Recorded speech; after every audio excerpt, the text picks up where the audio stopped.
They said that Call of Duty was too big to fail. Famous last words of the Titanic, if memory serves me right. And just like naming your game after the Concorde, you are setting yourself up for failure. But doesn't that quote just define Call of Duty and Activision? The idea that they deserve success without trying, that they deserve your money without earning it. And to their surprise, it didn't work. Black Ops 7 might be the worst performing Call of Duty in the history of the franchise. If the trailers getting bombed with dislikes and, well, so many more games actually being worth our money wasn't a sign of the times, a 60 to 70% decline in sales and player counts will be the final nail in the coffin.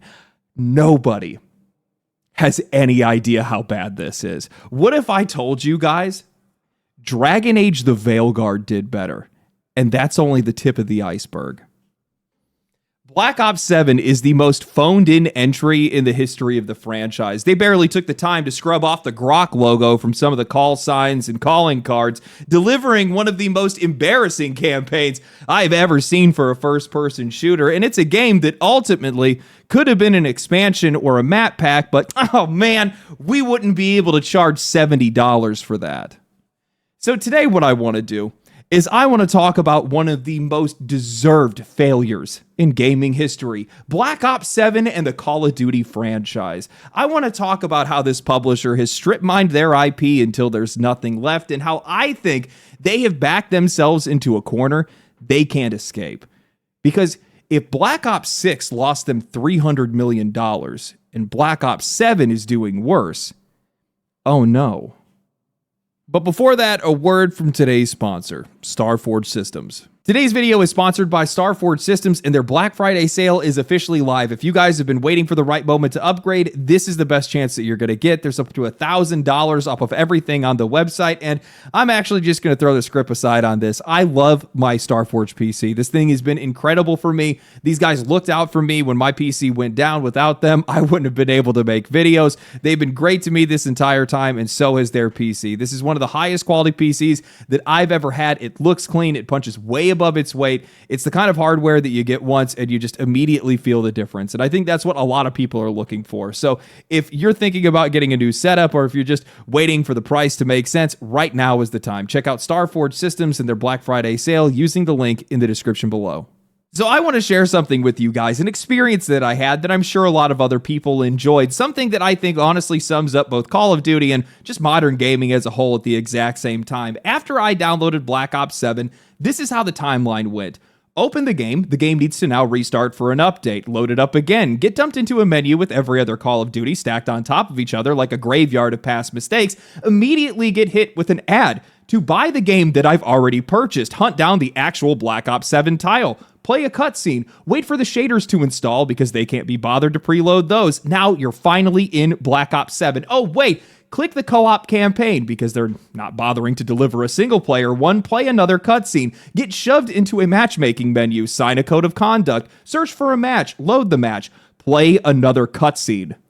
15 minutes. It took me 15 minutes from install to actually touching gameplay. In any other game, I press play on Steam and I'm in that menu in seconds. But in Call of Duty, every inch of friction is intentional. They don't preload shaders. They don't preload patches. They push all of that to the client because your inconvenience is their workflow. They funnel you into their unified launcher to be able to blast you with ads, sales, battle passes, bundles, anything except the game that you paid for. The moment I launched Black Ops 7, nothing was for me. Every second of it served them. My time, my convenience, my experience wasted for 15 minutes because the player's perspective isn't even in the room anymore. Now look, I am almost struggling to be able to find the words to tear this franchise apart, partially because there is just so much wrong with it, and also because I'm just numb to it at this point. Every conversation about this series ends with the same shrug. What do you expect? It's Call of Duty. It has become the poster child for everything that is broken in the games industry. Pure creative bankruptcy, Trojan horse into a box release year after year, solely to squeeze another quarter out of a fan base that they openly disrespect. A game made for one purpose: revenue, led by serpent-eyed executives who treat their audience and their content creators like disposable marketing tools. We need you in Verdansk, or better yet, not allowing content creators to take a bathroom break because it might mess up their B-roll. and now he's been waiting. He's been waiting like 40 minutes ago. The thing is, I think the person that told him thought that this was the test log, but this is the actual log. Is the thing. Okay, I mean, because you gotta go to the bathroom. You know what I mean? It has to be after. It has to be after. I mean, I'm just speaking up for him. These guys don't even care about basic human dignity or health. Why would they care about your video game? This attitude, this open contempt for their own customers bleeds straight into Black Ops 7. The campaign is just brain rot masquerading as a video game. It feels frenetic and nonsensical with no real purpose. None of it connects because the people that were making it clearly didn't know what they were making in the first place. They're resurrecting long-dead enemies, long-dead allies, long-dead plot lines, all because of some psychosis toxin that conveniently lets them hand-wave anything that they couldn't write. The whole thing just devolves into you're literally just fighting your hallucinations because that's the only thing that their story had left. The game constantly blends the current timeline with Mason's imagination, which turns into these pseudo-Inception levels with zombies, flower monsters, and some of the most overcooked mechanics in the entire industry. And all of this is building towards these boss fights that are so tedious and repetitive that it almost feels like a prank. Shoot the glowing flowers so that you can deal damage. Throw the giant machetes so you can deal damage. Repeat until you lose the will to continue. And just when you thought it couldn't get any more miserable, the game is forcing you into co-op where half of the lobby is going AFK at the first checkpoint. It is less of a campaign and more of a shared suffering more than anything else. Now, I could make the case, like a lot of other people, that at least the multiplayer and zombies modes are fine. The maps feel all right, even though half of them are just reheated leftovers from earlier Black Ops and Modern Warfare games. I saw that Call of Duty content creator JGod replied to my post on Twitter after I gave an update on my experience, and he made concessions about the campaign, minimized it because it's only 3 hours, and said that multiplayer and zombies are good overall. And I get that perspective. But in that moment, I realized and replied, there are just better games to play than lining up to punch the ticket on another Call of Duty. $70 for a brain-dead, phoned-in game that could have just been another map pack or an expansion. I could get by. Guys, I could play this game. I could even have fun with my friends, but I am just sick and tired of wasting my time and money on games and companies that don't deserve it. I don't need to make excuses.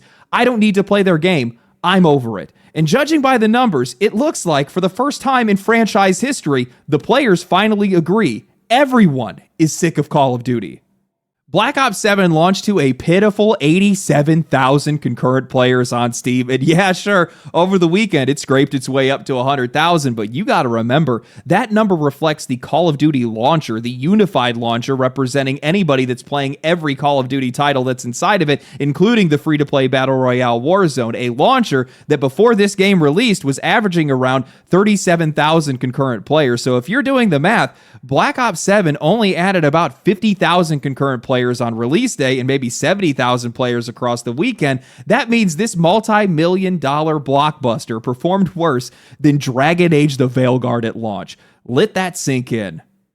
And guys, none of this should be shocking. Leading up to the launch of Black Ops 7, every red flag was waving, from the online discourse to the trailers being nuked with dislikes. People were brushing it off because Call of Duty always sells. Even Activision was leading into that delusion when they literally said that the franchise was too big to fail when they were asked if they were worried about Battlefield 6. And now, well, they got a lot to worry about, because if we compare this to Black Ops 6's launch last year, that game peaked over 300,000 concurrent players, which means that Black Ops 7 is down 60 to 70%.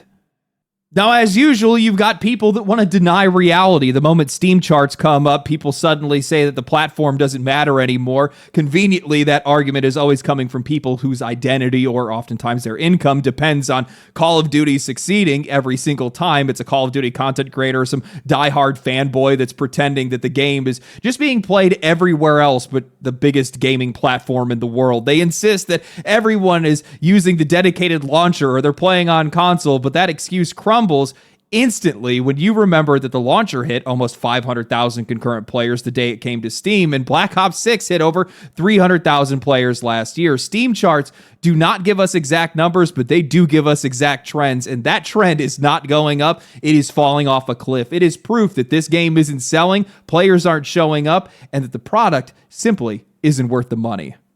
And that's the core of it. That is why this game is failing right now. What Black Ops 7 offers barely even qualifies as DLC, let alone a full game. The only reason it's packaged this way is because it makes them more money, not because it's offering you anything more of value. Maybe that's worked for them in the past. That's not working anymore. Players are waking up. Players are getting whiplash over the sheer number of genuinely good games that are dropping right now. I don't know how anybody could keep supporting something this lazy when you have Battlefield 6, Arc Raiders, or a whole wave of other games that are actually trying. Now, I've seen some of the conversations about the game's use of AI, and I think that this really comes down to what I've said 100 times by now. It's about implementation and intention. A game like Arc Raiders that's using text-to-speech to be able to make the experience more immersive and accessible, to give players more ways to communicate, that's done for the good of the game. That's for the good of the players. Call of Duty, on the other hand, used AI to scrape Studio Ghibli-style grok images and shove them into achievements and microtransactions because they wanted to cut costs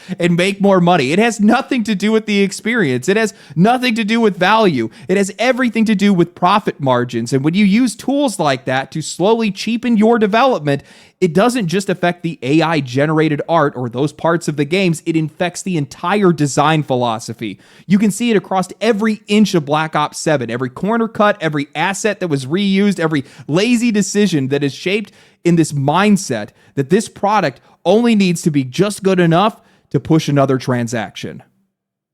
And that's the part that makes this entire thing so embarrassing and pathetic to me. This is the biggest gaming company, the biggest gaming publisher in the entire world, working on one of the biggest titles, one of the biggest franchises in the world. These guys have generated billions of dollars in revenue. They've generated tons of fan support. They have 20 years of experience making these games. And this is what you deliver. This is all you have in you. It's all you're willing to give. That's what this really comes down to.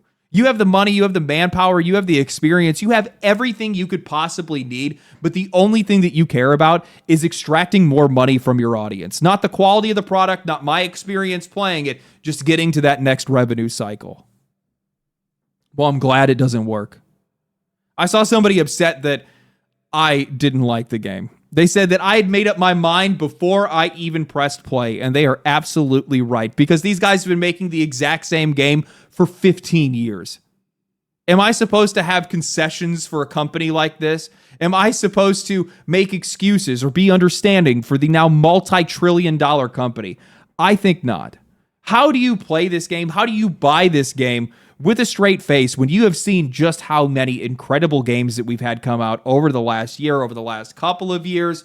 You have Arc Raiders that is still continuing to just blow records and just shatter through the ceiling of the industry right now. You have Battlefield 6 that is still stable.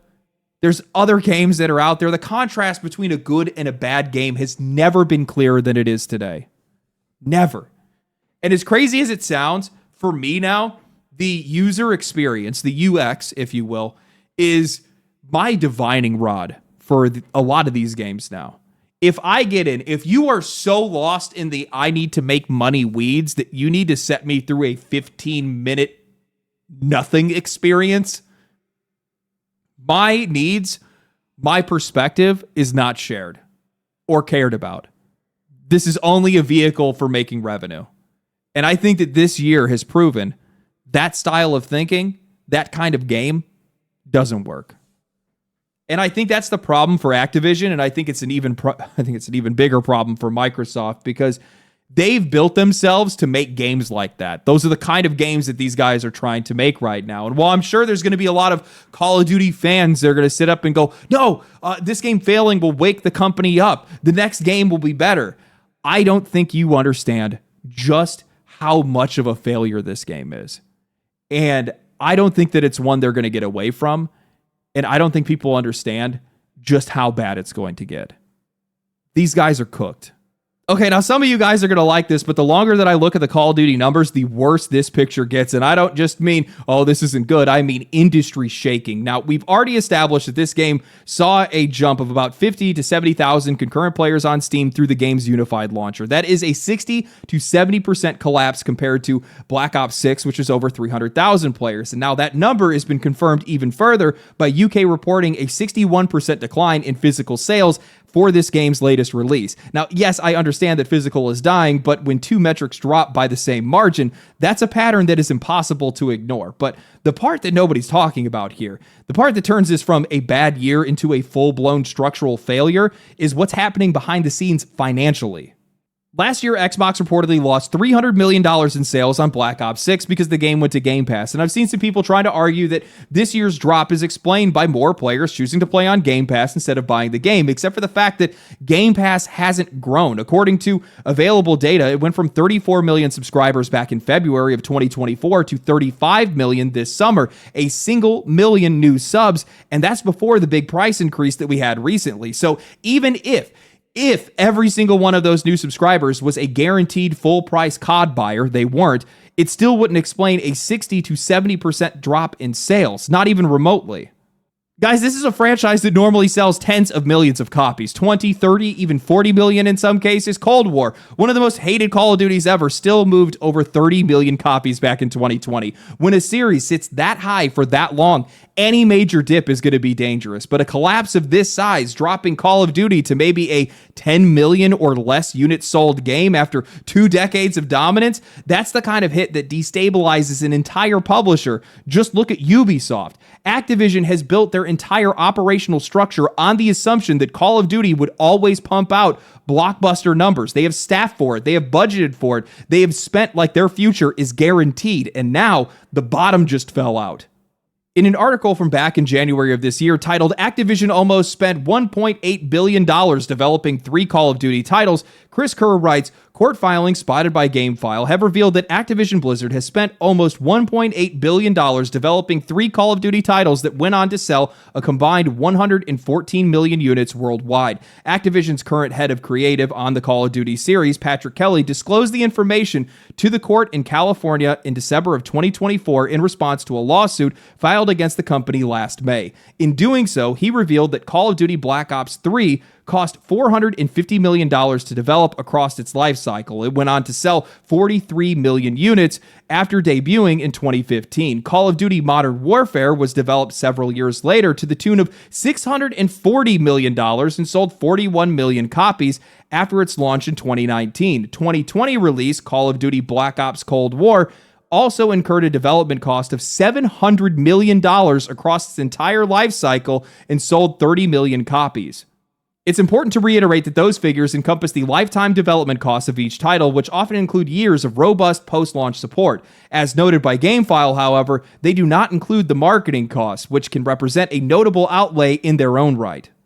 Good Lord, I knew Activision spent a lot of money on Call of Duty, but I would have never imagined it was anything close to this. The sheer waste and inefficiency here is unbelievable. No wonder these guys are gutting their studios, laying off entire teams and shoving AI in every workflow they can, because based on the numbers that were disclosed in court, and these have to be real because they're legal filings, if we adjust for inflation, there is a very real possibility that Black Ops 7 costs anywhere in the neighborhood of Cold War's $700 million budget, or maybe even pushing up towards $900 million. And that's without marketing. Anyone who's been paying attention to AAA budgets knows that marketing can easily run 25 to 100% of the development costs, sometimes even more. And Call of Duty is the most aggressively marketed game on earth. Soda promotions, sports broadcasts, TV shows, billboards, influencer campaigns, you name it. They blanket every single surface that they can afford. It is absolutely believable that the full spend here likely climbed into the $1 billion range, maybe even more, and now they're watching that investment crater. So that means even if we're keeping it conservative and assume that these guys were expecting around 20 million copies sold, that's roughly $900 million in revenue after platform cuts if we average it at about $45 per copy. With a 60% sales collapse, that falls to around $360 million. Fewer players also means fewer microtransaction buyers, so you're not going to get record-breaking cosmetic revenue when 60% of your audience just vanished. How the hell are you going to make your money back when you just blew $700 million plus on a game and the next one comes out next year? They expected billions, they got a fraction of that, and they spent money like those billions were guaranteed. Now, some people are going to say that's fine. They'll make it up next year. That thinking is exactly what got these guys where they are right now. A decade of greed and arrogance that has locked Activision into a release schedule that leaves no room to be able to improve anything. I've talked to Activision and Call of Duty developers. These guys have been saying for years now that they need time to work on the engine, time to improve the anti-cheat, time to actually build something meaningful, but they don't get that time. They are chained to a one-year treadmill that is designed to refresh these Warzone guns, these cosmetics, these battle passes, and that $70 ticket price every single fall. And the next Call of Duty, it's already deep in production, nearing the finish line. There is no space to pivot, no bandwidth to reinvent anything, and no chance that whatever small changes that they try to make now is going to undo the damage. They have built a machine that only moves in one direction, and the moment that that direction stops being profitable, the whole thing is just going to fall on top of them. And even if Activision wanted to fix any of this, there's a bigger problem for them. Players just don't care anymore. Any changes that they could make now wouldn't even move the needle for a franchise that most people are burnt out on. You guys release these games every single year. A lot of players are just exhausted from buying the same game every year. It barely makes sense for sports titles. It makes even less sense for a first-person shooter. $70 or more, depending on where you live, that is a lot of money to keep dropping on something that hasn't meaningfully changed in a decade. And the truth is more simple than anything. Players just have better options nowadays. Battlefield 6 finally gave a reason for its community to come back to it. Arc Raiders is well supported and still growing to this day. More shooters are on the way. And with independent studios delivering real value at a fraction of the price, who's to say that the next big FPS game doesn't come from a team of 5 people that are selling their game for $10? Now, this is not the end of their problems because Microsoft and Xbox have built a structure where they can't fix any of this. They've locked themselves into one-year release cycles. They've chained their entire ecosystem to Call of Duty's revenue, and then they turned Activision into Xbox's single biggest financial pillar the moment that acquisition closed. Xbox's content and services revenue jumped by 61% overnight because Activision Blizzard became their entire revenue engine outside of Game Pass. And with Game Pass already losing money, now Call of Duty is losing money. What happens when both pillars crack at the same time? Now, let's zoom out for a second. Name an Xbox title this year that actually sold outside of the Oblivion remake. Avowed didn't, Outer Worlds 2 didn't, Doom didn't. I'm sure there's a bunch more that I can't remember, but they likely don't even matter in the first place. Every major Xbox release has underperformed, and this franchise, this multi-billion-dollar juggernaut, was supposed to keep the roof held up. Instead, it's collapsing faster than everything else they own.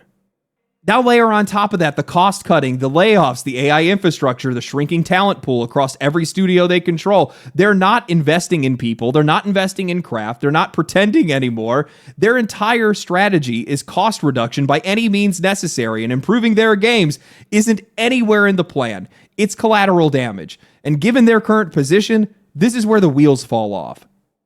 If this game continues to perform as poorly as it has out of the gate, it is going to shake this industry to its core. It's going to prove that there is no such thing as predictable revenue streams in the games industry. And as a result, as a consequence of that, it's going to break apart this AAA hegemony.